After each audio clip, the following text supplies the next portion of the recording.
Usap nila, biligay natin. One and for all, sabi ko, let's talk as Filipinos. Okay. May fight lang kami doon eh. Yung budol fight lang. Ang nangyari. We celebrated together, di ba? Over the table. Kaya po nagkaroon ng budol fight sa isang napakagandang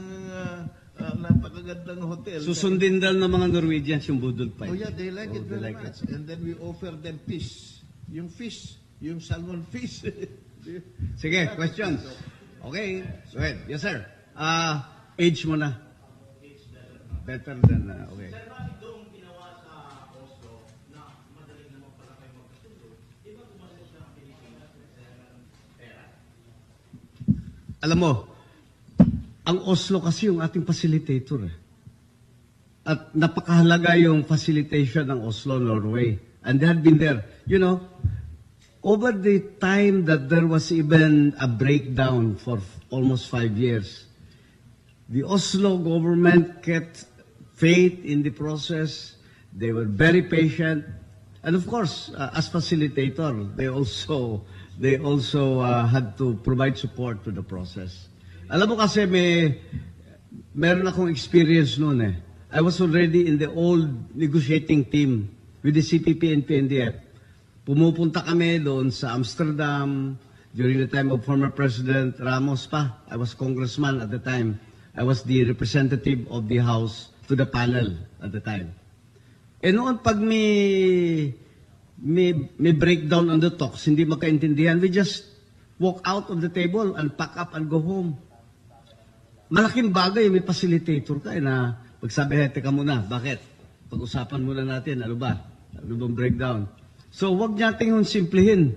Pagka ang question mo kasi parang sinasabi mo sayang ang gastos ng gobyerno. Although ang Norway naman ang sumalo ng karamihan ng gastos, ano? Doon. With all the consultants of the CPP and PNDF and their whole delegation. And it's the home of the Nobel Prize, Mr. Nobel. Yes. Doon binibigay yung Nobel Prize. Pero with that, I also parang commiserate with that statement. Kasi even when I was in the negotiations with the MILF, bakit kayo sa Malaysia parate? Bakit hindi sa Pilipinas? Away ng Pilipino ito eh. So we started with that, and you will notice now there's going to be some meetings that will be held here already in the Philippines. Yung Joint Monitoring Committee natin, ang CARIL, will already start meeting here at the Norwegian Embassy in Taguig. Yun ang understanding ko. I will talk about the MILF, because as we speak now, for the first time in Davao now, happening until tomorrow, may strategic meeting ang dalawang panig, MILF at government natin. Kaya maraming pagbabago ngayon, but I really understand why you only express yung mga sinasabi ng karamihan, no? Bakit sa labas? May value din yan, but now that there is an opportunity, we're able to meet here locally already. And of course, Secretary, just 3 days ago, yung sa Colombia naman, after, mas matagal sa atin, 1962 pa. Dito, Labanan, 64, almost 5 decades. Pero they just signed in Havana naman. Of course, sa tulong din ng Royal Norwegian government, no, nag-sign sila ng permanent peace, and that happened only 3 days ago, 3 or 4 days ago. Ang ibig po sabihin, napaka-neutral talaga ng Norway kasi diyan binibigay yung yearly Nobel Prize winner, no, doon sa lugar nila. So neutral yon, at parang gusto nila talagang tumutulong yon, at everybody feels safe there. Pero yung pagbubuo ng clustering ngayon, pag-uusap sa CASER, pag-uusap sa amnesty, sa ceasefire, dito ginagawa yan, yung RWG group. Pagkatapos ng RWG, after 60 days, babalik yan doon sa RW committee naman. Yun ang pinakamahalaga sa lahat. Kung ano na pag-usapan sa baba, sa groupings, a-approve naman ngayon. At hindi sila magdadalawang isip kung doon muna, lalo na yung mga kapatid sa kaliwa, pag-usap tayo dito ayusin muna natin. So habang inaayos natin yung ceasefire at yung jasig na talagang hindi ka pwedeng huliin, palagi ko talagang dito na tayo magtatapos. At ito nagmamadali sila. Joma, I heard, would like to have it finished in 6 months, pero ang government sabi natin, mga 8 months pwede ba? Everybody seems to be in a hurry to have signed a permanent peace covenant. Okay. Next. Yes, sir. Unprecedented PACQUINO negotiation.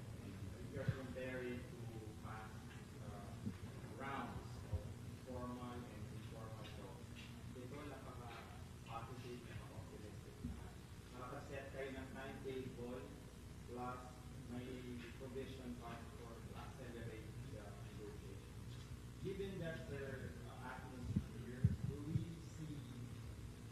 project when we can possibly sign the final peace agreement, given the rate of processes that we're moving? Well, in peace negotiations kasi, and tumanda na kami dyan ni Mayor Ed, di ba?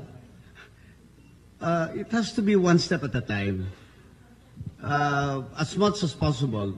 You know very well that masyadong malalim din at matindi yung mga basic advocacy ng CPP and PNDF. Kaya wag din nating parang feel natin na go-go na ito. There's going to be a lot of work to be done. So let's also manage our expectations. No? While we have timelines, as much as we can meet these timelines, but remember that these are very basic issues that go to the very core of our people and our governance and our principles. And yung mga reforma na yan, they are reforms that will have to be taken into account. Although yung mga reforma din yan, nakikita naman natin na kailangan din yan. Di ba? So, back to your question, while we'd like to see an early end, please manage also expectations that I always had referred to this line, that the roadmap is not always rosy. There are humps and bumps along the way. So, but best efforts, but the atmosphere now is much conducive to an early settlement. I could tell it across the table. Ceasefire. How much of it, kasi siyempre sabi niyo yung draft pa for the next 2 months or next 2 months, 60 days. How much of it will be similar to what we have now with the ML? Is it something that the public is associated, kilala ng public? Familiar with already. Well, we have a template as far as government is concerned, but you're dealing also with CPP and PNDF. Baka meron doon silang ibang pamamaraan, and we'll have to also mutually agree on this. So wag natin ding i-foreclose na meron din silang baka may ibang pamamaraan din sila, just to see to it that we maintain the ceasefire and that it will hold. Ayan, may microphone pala para marinig din. O yung lady mo na, yung kanina pa yan Now we go to from age to beauty already. Okay, go ahead.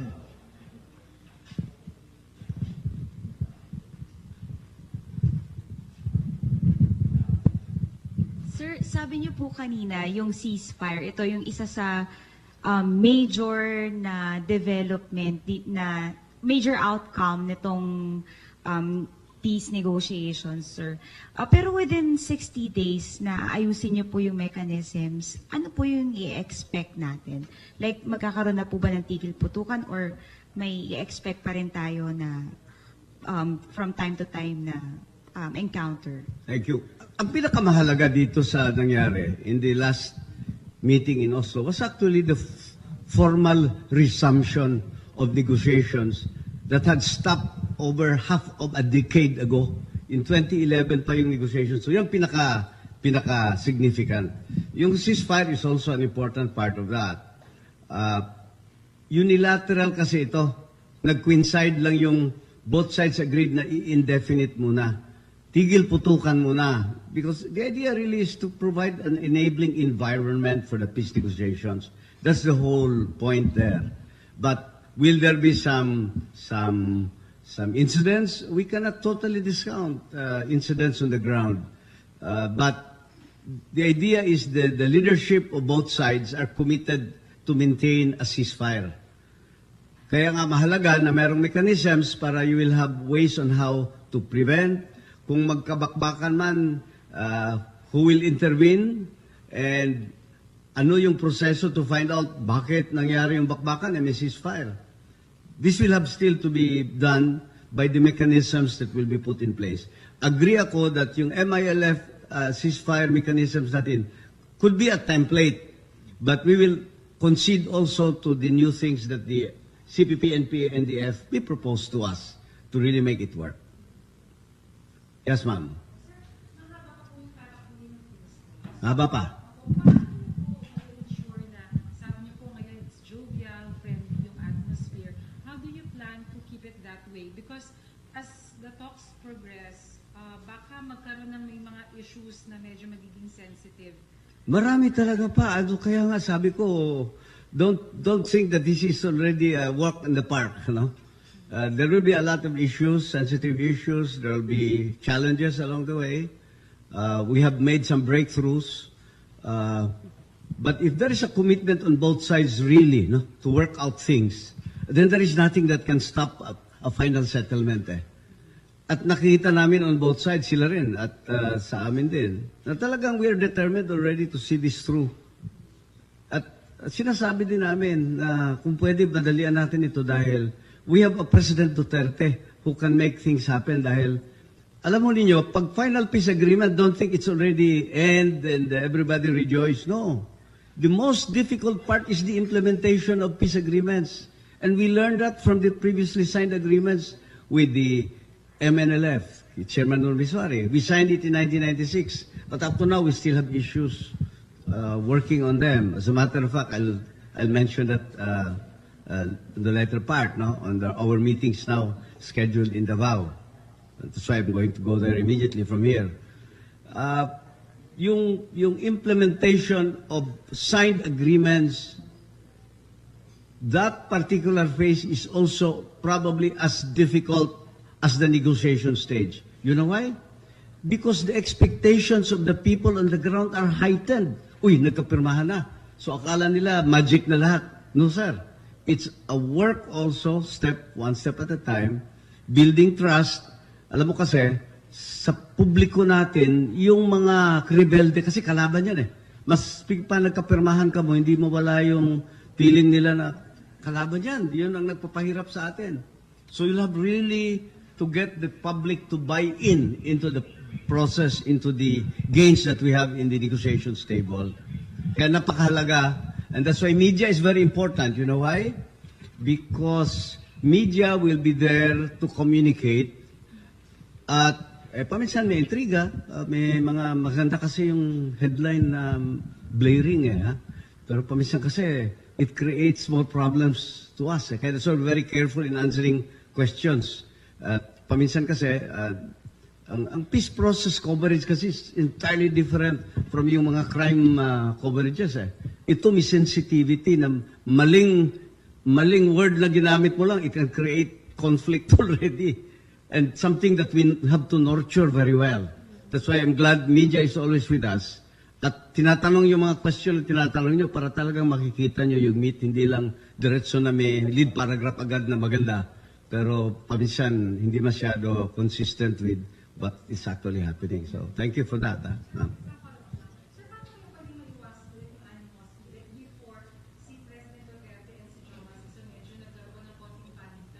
Kaya nga sabi ko, the road to peace is, they have their bumps and humps along the way.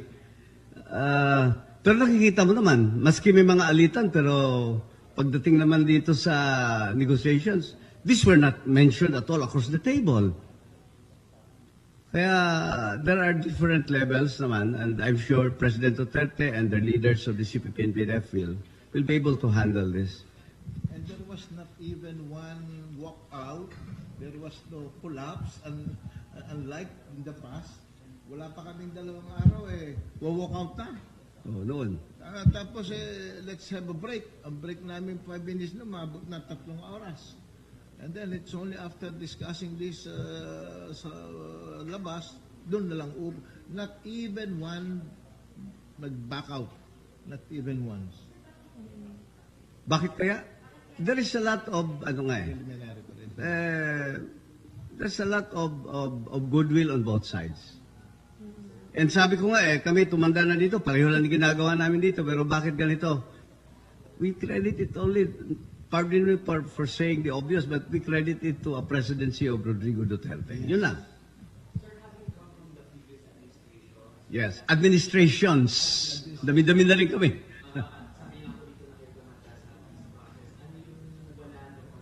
Duterte nga Ang ginagawa ko, marami din kaming natutunan dati. Huwag na nating isa-isahin. We learned, in a peace process kasi, hindi naman yung lahat na nangyari noon, baliwala yun In a peace process, which takes time, every agreement is a foundation. It is a brick on a building that one must build from. You don't demolish these foundations Kaya mga previous, like sinabi niya, nag-breakdown nga doon sa previous administrations, wala nangyari. But we learned lessons from those, and there were also a lot of building blocks that were put in place from which we are building on right now. And this is one of the principles na pinangako niya during the campaign. Sabi niya, we will have to have an honest to goodness peace negotiation. At naniniwala naman ang lahat ng mamamayan, pati yung mga kapatid natin sa kaliwa, nung pag-upong parang pakapagal. Okay, yes ma'am. Secretary, yes. You mentioned po na one of the most substantive aspect of that is the socio-economic reform. So can you specify, sir, what are the significant and important aspects na kailangan nating maglaan ng 6 months in order to really come up with a building block and foundation of that particular aspect? Alam mo, ang basic breakaway principle ng mga rebelde, mostly on problems that affect social and economic matters. Kaya, mahirap aayusin pa yan, malalim din yung kanilang posisyon, malalim din yung atin. Organization is one. Genuine land reform is another one. Pag-usapan pa yan, kaya nga, hindi yun madali. We concede on both sides na yun ang pinaka-challenging part of the work. Kaya naglaan kami ng 6 months to work on this. Huwag na natin pag-usapan ng detalye because inunahan na natin di ba? Huwag muna. Let's let our negotiators work on that. Sir? Yes, sir.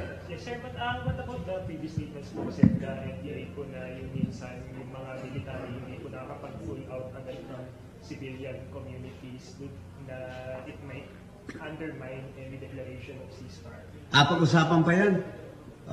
It's something that we have kasi some operational guidelines issued by the AFP and the PNP to undertake the unilateral ceasefire. So, yung mga matters about the specifics, kaya pag-usapan pa yan across the table on both sides. Yes, sir. Yung lady mo na? Based on inquiry. Yes, thank you. Sir, na-mention na po ba or napag-usapan na po yung pag-surrender ng firearms ng NPA? Whether the answer is yes or no, ano po yung reaction niyo po sa nagsasabi na hindi magsusurrender ng firearms ng NPA and ginagamit lang po ang peace talks for tactical gains? Well, sinabi ka namin, ang last issue in the Reciprocal Working Committee group work is the so-called topic on disposition of forces and end of hostilities. Saka pa pag-usapan yan. Pero sir, ano po yung comment? Bakit pero? Ano yun? And ano po yung comment nyo sa mga nagsasabi na for tactical gains lang po yung peace talks? Huwag na natin pakinggan yung mga miron muna.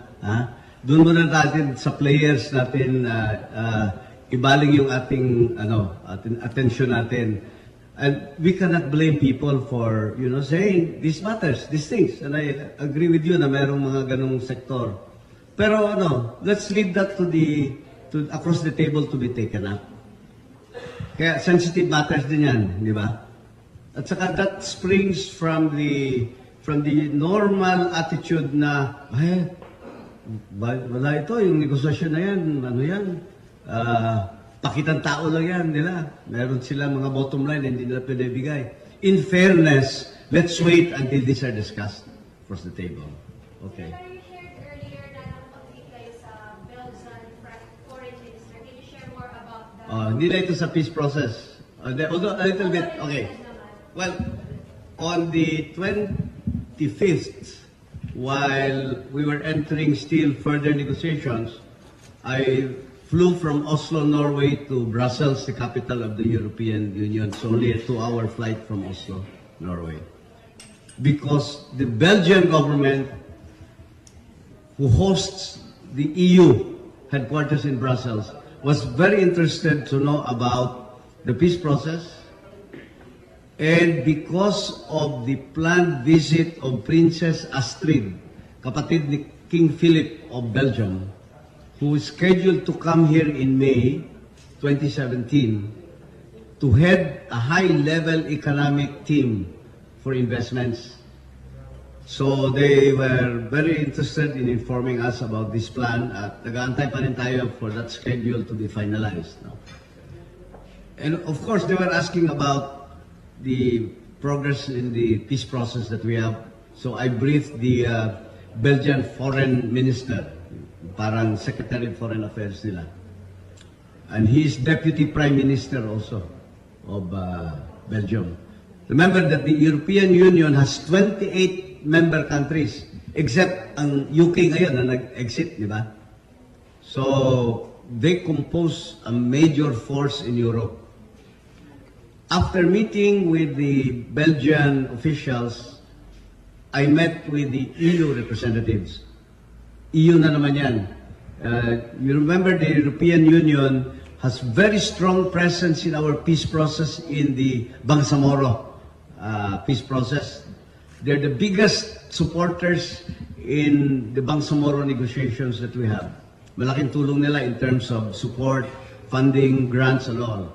So we thought that it is also an occasion for us to express the President's appreciation for their very strong support and still inviting them to stay with us habang ini-implement natin yung peace agreement with the MILF at the Bangsamoro.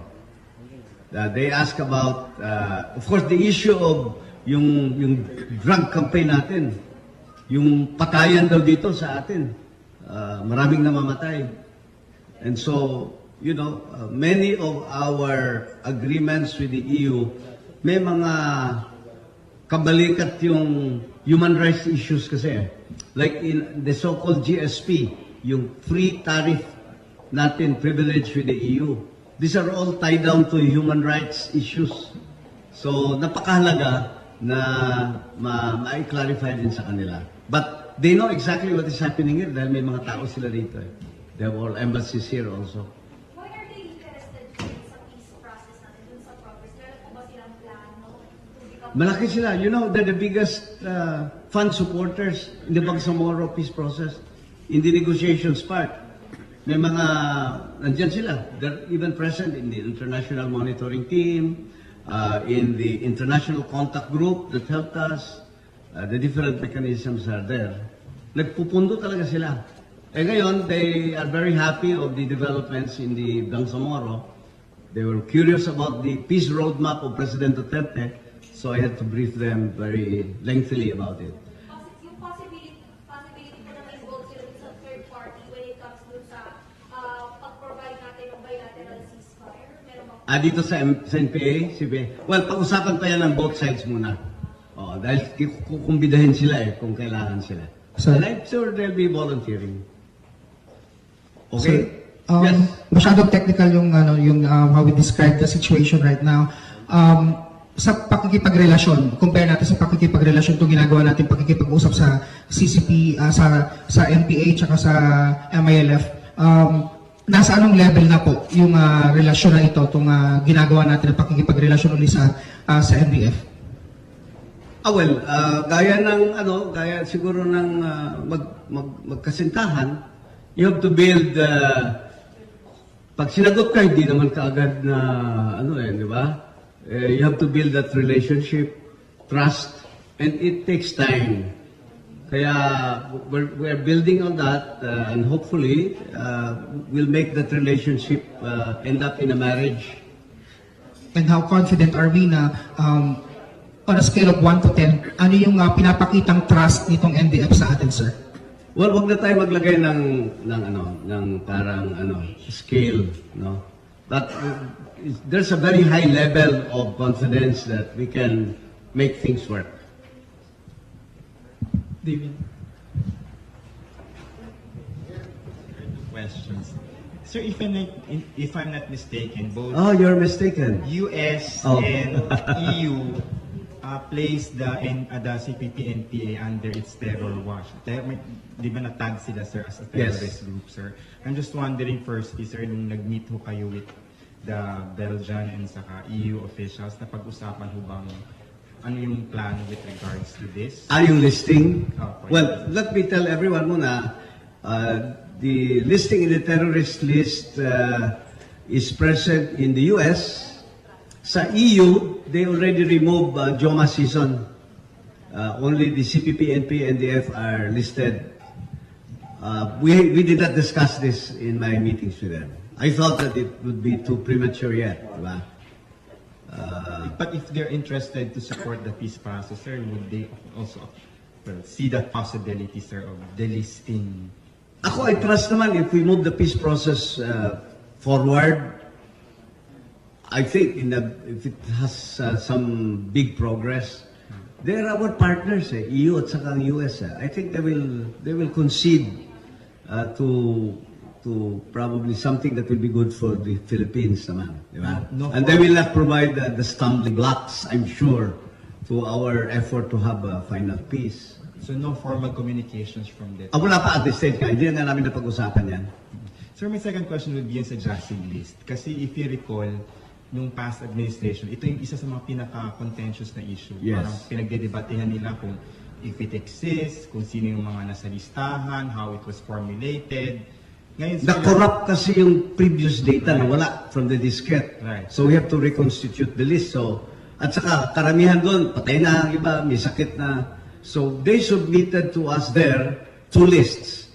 54 containing the names of those who are already publicly known. Yun ang pangalan talaga nila. Diba? And 87 containing aliases. These aliases kasi would have to be supported by other data. Kung, for example, mayroong incident at mayroong nahuli at sabihin nila, uy, covered dyan sa Jasig. Tapos ginamit alias. Paano natin ma-verify? We have to go to the bank data. That may include pictures. Pictures kasi talaga hindi yun makukorrupt ibang pangalan na siya, maraming mga alias, pero sa picture hindi mag-iiba. Unless magpa-facelift or something, magpa-plastic surgery. So we have 87 of these in that list that were submitted to us. We have a little time left muna. They agreed on a time to be able to complete the data for this 87. Pero yung 54, publicly known na yung mga pangalan. Nakalutang na sila din. tanggap na to ng government, sir? Or Tinanggap na namin. For verification, sir? No.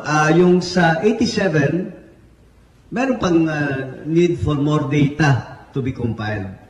At pag-usapan pa ng dalawang grupo, saan din, sino maging depositary. Dahil sa previous kasi, nang binuksan yung disket, corrupted. Wala yung kuan. Matagal na rin Tsaka wala pa kasi yung mga USB noon Mga data bank na malaki-laki. Ganun ba din ang magiging procedure, sir? Pagkakaroon ng safety process? I mean, Yung papag-usapan mo detalye kung sino, one day shall be able to finish the submission of all data. I think they agreed on 3 months yata to finish. Okay na. I'll go already to the MILF ongoing now in Davao.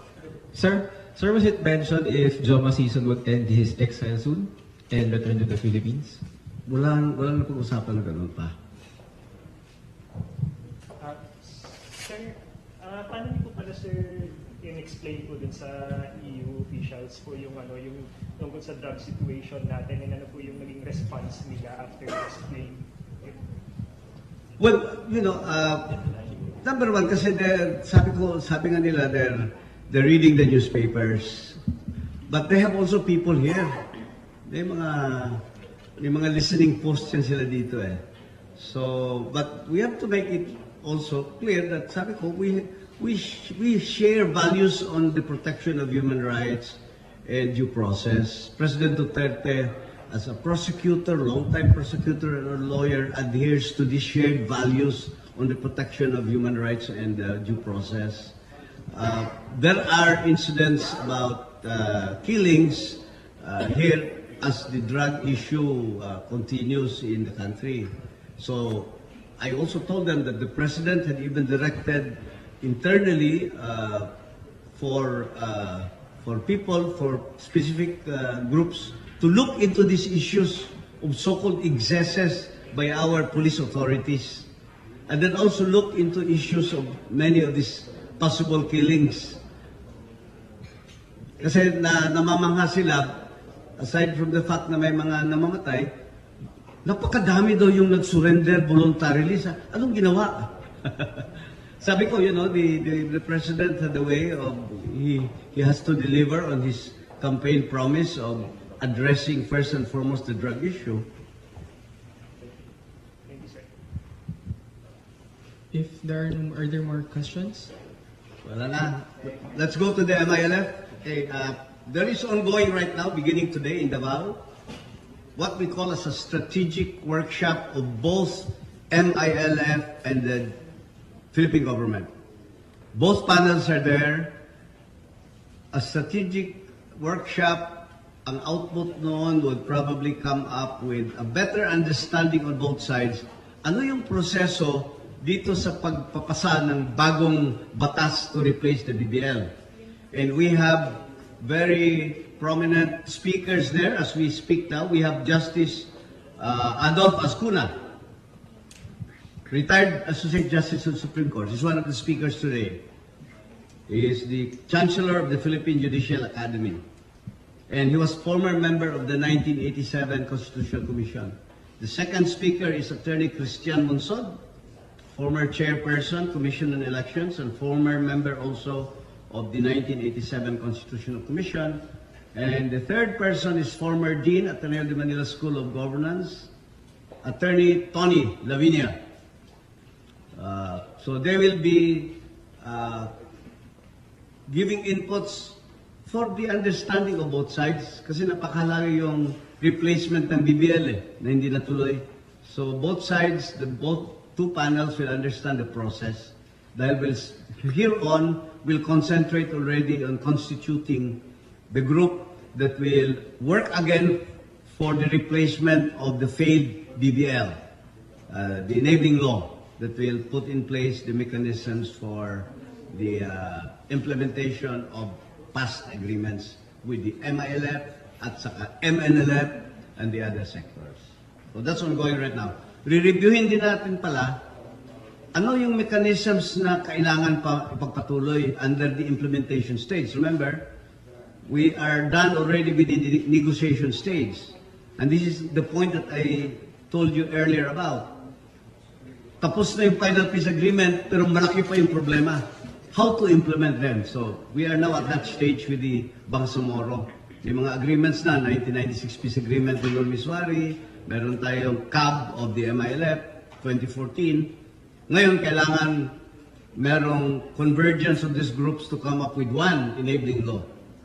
So, this will be discussed. And then, in the negotiation stage, may mga mechanisms kasi like, na may mga foreign donors tayo, i-really pasuhin pa nila ngayon, both sides, ano yung wala na, hindi na kailangan? At ano yung dapat pwede pang ipagpatuloy in the implementation stage? You know, we have many mechanisms The CCCH, yung ceasefire mechanism. Meron tayong ad hoc joint action group, yung ADJAG, to interdict criminals. Meron tayong international monitoring team, yung sa ceasefire. Meron tayong joint normalization committee. Ito yung committee na mag-aayos ng disposition of forces later on and end of hostilities. Kaya meron tayong maraming template ngayon dito sa MLF na pwede din nating mapag-aralan for our work with the CPP and PNDF at the latter time. We have also task force for decommissioned combatants in the communities. Kasi napakahalaga na yung mga communities where they have combatants, they must immediately also feel the dividends of peace. Dahil mag-aantay pa sila, kapatagal naman, may permahan na, bakit wala pa? Hindi pa nag-improve yung kabuhayan natin, bakit ganito? And then we have the Transitional Justice and Reconciliation Commission. Ito yung sinasabi ni President Duterte, that we must address the historical injustice committed on the Bangsamoro. And merong studies made by Switzerland already that we will be working on. So these parties are there now for 2 days until tomorrow. On the 31st, another table will be meeting there in Davao in another venue. These are the peace and development advocates of the MNLF. Ng former grupo din ni Chairman Nur Miswari. Ito yung mga dating tumulong na rin in the implementation of the peace agreement. They want also some updates. Baka makatulong pa rin sila. On the side of Chairman Nur Miswari, I have returned already and I'll be updated on the efforts on how we could also engage him personally. Kasi ngayon may warrant of arrest pa siya, di ba? He's still in Sulu. Say again? There are chance already for it to be lifted. Which lifted? Yung arrest warrant.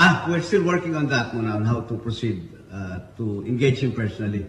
But there are already parang representatives ng MNLF who are already touching base with us on how to proceed. The government of Zamboanga City, sir, is strongly opposed to any move to grant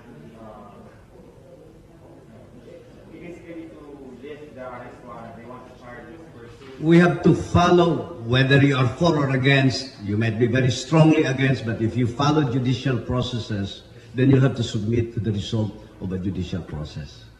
Yun ang sagot ko dyan. There will be no shortcuts here. Even yung sa releases ng CPP and PNDF, yung prisoners, we had to go through the judicial process. The courts had to, there's so many courts that were involved.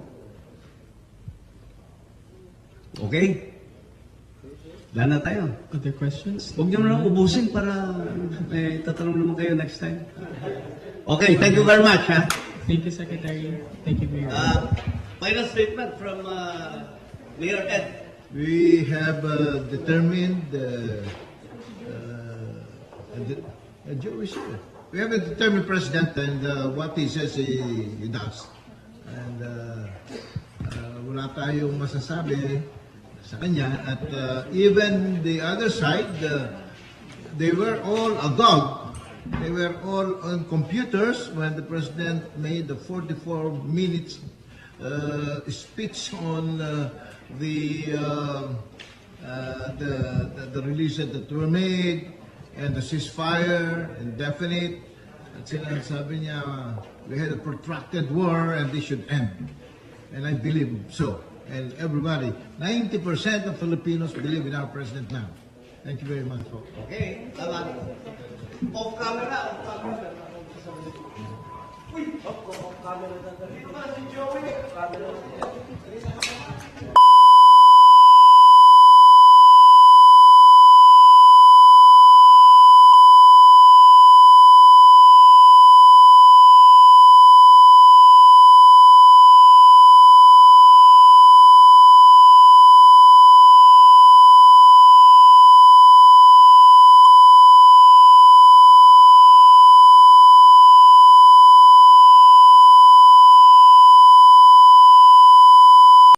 Yes, sir.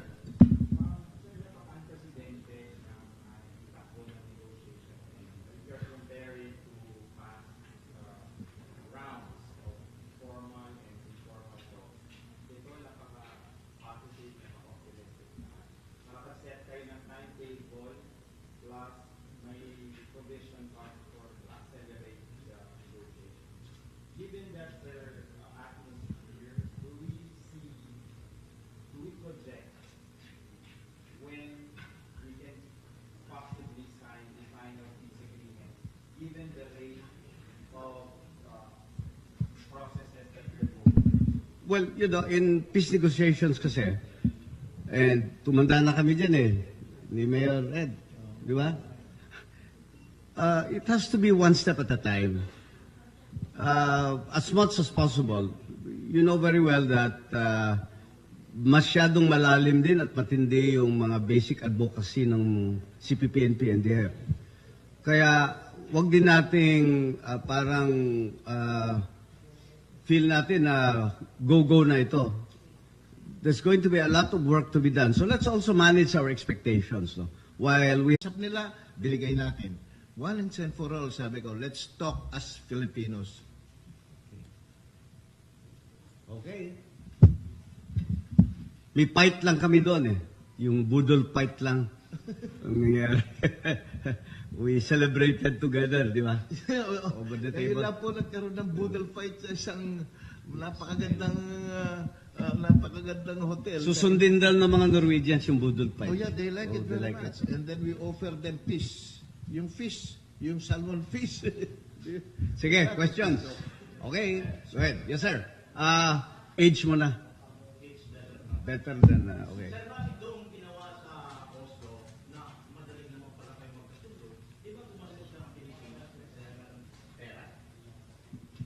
Alam mo, ang Oslo kasi yung ating facilitator. At napakahalaga yung facilitation ng Oslo, Norway. And they had been there. You know, over the time that there was even a breakdown for almost 5 years, the Oslo government kept faith in the process. They were very patient. And of course, as facilitator, they also Pilipinas, away ng Pilipino ito eh. So we started with that, and you will notice now, there's going to be some meetings that will be held here already in the Philippines. Yung Joint Monitoring Committee natin, ang CARIL, will already start meeting here at the Norwegian Embassy in Taguig. Yun ang understanding ko.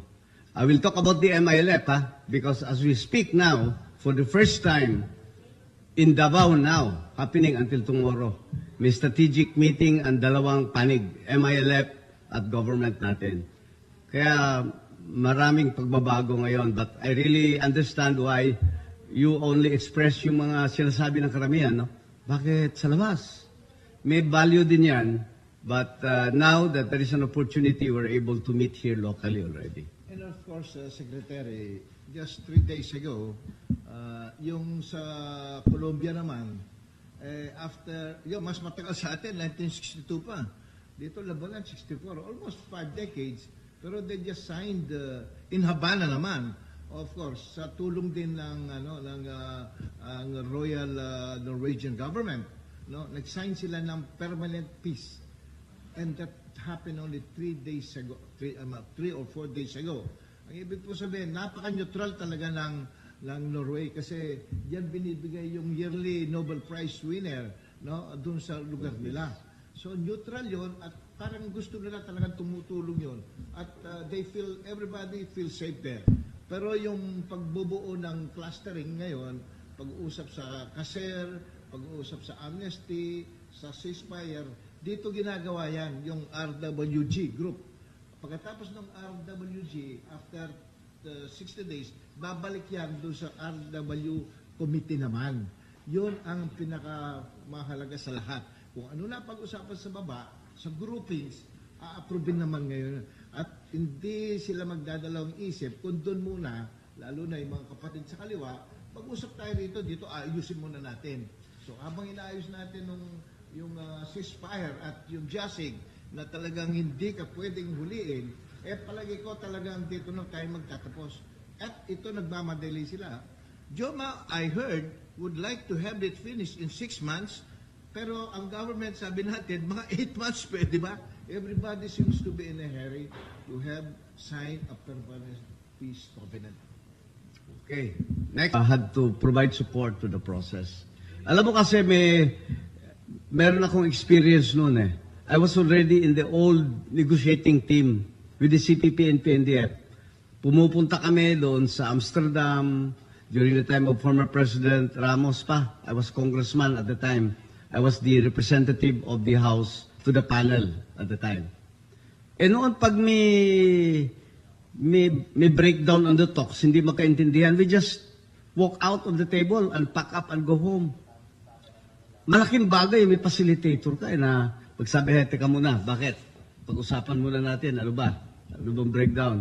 So, wag natin yung simplihin. Pagka ang question mo kasi parang sinasabi mo sayang ang gastos ng gobyerno. Although ang Norway naman ang sumalo ng karamihan ng gastos, ano? Doon. With all the consultants of the CPP and PNDF and their whole delegation. And it's the home of the Nobel Prize, Mr. Nobel. Yes. Doon binibigay yung Nobel Prize. Pero with that, I also parang commiserate with that statement. Kasi even when I was in the negotiations with the MILF, bakit kayo sa Malaysia parate? Bakit hindi sa Pilipinas?